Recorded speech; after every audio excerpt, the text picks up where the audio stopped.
The haunted house. On the corner of Birch Street stood an old, dark house. No one lived there, and no one dared to go inside.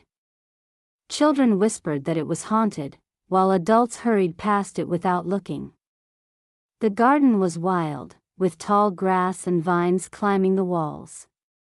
At night, a dim light flickered in one of the upstairs windows, though everyone said the house was empty. One rainy evening, Emma, a young woman new to the neighborhood, walked home late from work. As she passed the house, she heard a soft sound, like someone calling her name. Emma. The voice was faint, almost like the wind. She froze, her umbrella shaking in her hand. Gathering her courage, she decided to step closer. The gate creaked as she pushed it open. She walked up the path, her heart racing.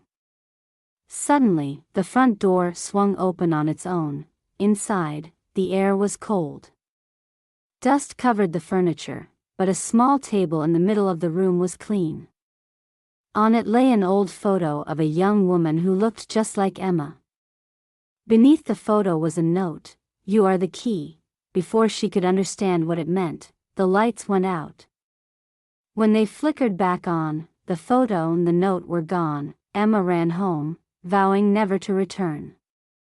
But every time she passed the house, the upstairs light seemed to shine brighter, like it was waiting for her.